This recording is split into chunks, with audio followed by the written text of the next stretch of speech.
जैसा कि आप देख रहे हैं इन दोनों ऑटो स्विच को, इसको हमारे पास एक कस्टमर लेकर आए हैं। सीरियसली बताऊं तो इसमें क्या प्रॉब्लम है मुझे भी नहीं पता। कस्टमर सिर्फ इतना बताया है कि ये काम नहीं कर रहा है। अब क्यों काम नहीं कर रहा है, क्या इसमें फॉल्ट है, क्या ये ऑटो बना नहीं रहा है, या इसकी एलईडी नहीं जल रही है, या इसके अलावा और कोई फॉल्ट है, इसको चेक करने के बाद ही पता चलेगा। सबसे पहले इसके बॉक्स को ओपन कर लेते हैं।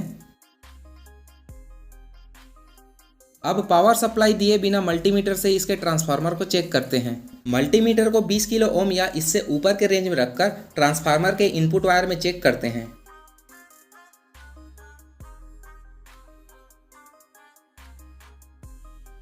आप यहाँ मल्टीमीटर में देख सकते हैं हमें कुछ वैल्यू मिल रहा है। इसी प्रकार ट्रांसफार्मर के आउटपुट साइड भी चेक कर लेते हैं।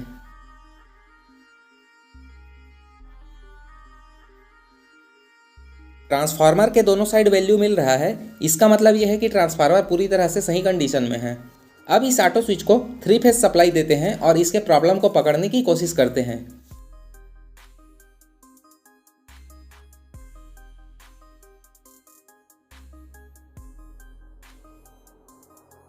आप यहां देख सकते हैं पावर सप्लाई ऑन करने के बाद भी एलईडी ग्लो नहीं हो रहा है। अब मल्टीमीटर को 20 वोल्ट डीसी वोल्टेज के रेंज में रखकर आईसी के 4th और 11th पिन में सप्लाई आ रहा है या नहीं इसको देख लेते हैं।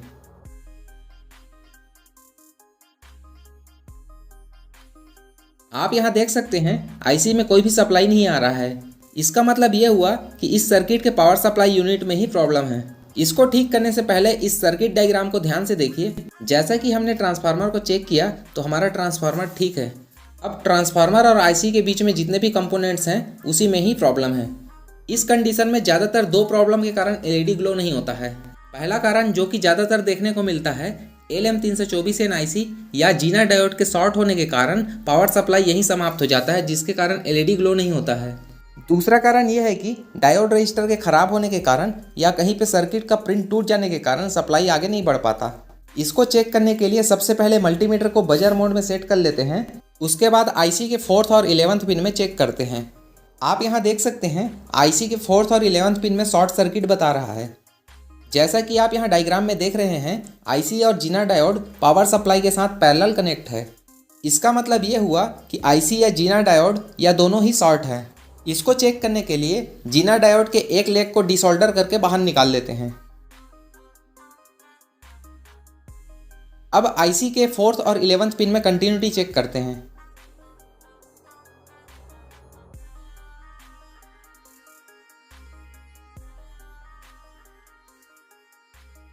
आप यहाँ देख सकते हैं आईसी में जो शॉर्ट सर्किट बता रहा था वो हट चुका है और वैल्यू शो होने लगा है। अगर आप हमारे इस चैनल में पहले से जुड़े हैं तो आईसी टेस्ट वाले इस वीडियो को देखे ही होंगे। मल्टीमीटर में कितना वैल्यू मिलने पर आईसी ठीक रहता है आपको पता ही होगा। वापिस आते हैं अपने टॉपिक पर। जीना डायोड के एक लेग को सर्किट से बाहर निकालने के बाद शॉर्ट सर्किट हट गया है। इसका मतलब ये हुआ कि जीना डायोड ही शॉर्ट है। इसको कंप्लीट बाहर निकालकर सही कंडीशन का जीना डायोड उसी क्रम में लगा देते हैं जैसे पहले लगा हुआ था। फाइनली अब पावर सप्लाई ऑन करते हैं और देखते हैं एलईडी ग्लो हो रहा है या नहीं। आप यहाँ देख सकते हैं एलईडी ग्लो होने लग गया। इस प्रकार हमने इसके पावर सप्लाई यूनिट के फॉल्ट को सक्सेसफुली रिपेयर कर लिए हैं। एक चीज़ आप यहाँ और देख सकते हैं एलईडी तो ग्लो हो रहा है लेकिन उसके साथ फॉल्टी एलईडी भी जल रहा है। इसका मतलब इसमें फेज डिटेक्शन आरसी सर्किट में भी प्रॉब्लम लग रहा है। एक बार पावर सप्लाई बंद करके किसी भी 2 फेज को पलट लेते हैं, उसके बाद फिर से पावर ऑन करके देखते हैं ये फॉल्ट हटता है या नहीं पता चल जाएगा। आप यहाँ देख सकते हैं फेस पलटने के बाद भी फॉल्टी एलईडी ही जल रहा है। ऑटो स्विच के सर्किट डायग्राम के इतने भाग को देख रहे हो, यही 3 फेज डिटेक्शन आरसी सर्किट है। किसी ऑटो स्विच में ये सर्किट कुछ इस प्रकार का भी मिलेगा। हम जिस ऑटो स्विच को रिपेयर कर रहे हैं उसका आरसी सर्किट इस प्रकार का है। बस इनमें से ही कोई ना कोई पार्ट खराब है। पावर सप्लाई बंद करके इसके पॉलिस्टर कैपेसिटर को मल्टीमीटर से चेक करते हैं।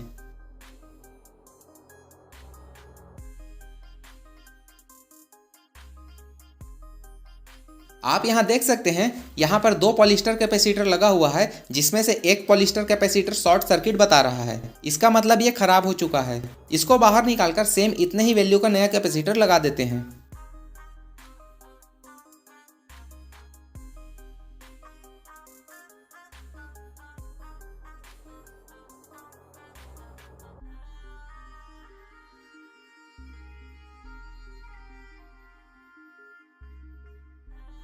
इस कैपेसिटर के लास्ट में के लिखा हुआ है और इसके जगह में 473 जे लगाने से क्या फ़र्क आएगा उसको जानने के लिए आप हमारे इस वीडियो को देखकर डिटेल में जानकारी प्राप्त कर सकते हो। डिस्क्रिप्शन में इसका लिंक दे दिया हूँ।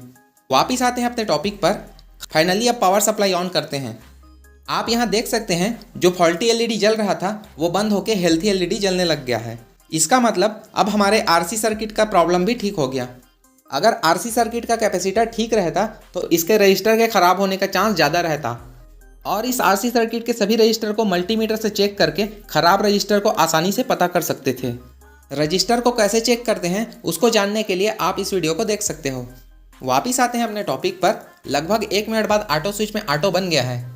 अब आप लोगों के ज़्यादा समय ना लेते हुए लास्ट में इसके रिले और टगल स्विच को चेक करके आज के इस वीडियो को यहीं पर समाप्त करते हैं। इस टगल स्विच को बीच में शिफ्ट करते हैं और ऑटो बनने के बाद 4th और 5th पिन N और V में कंटिन्यूटी चेक करने पर इस प्रकार से कंटिन्यूटी बताने लगे तो रिले ठीक है।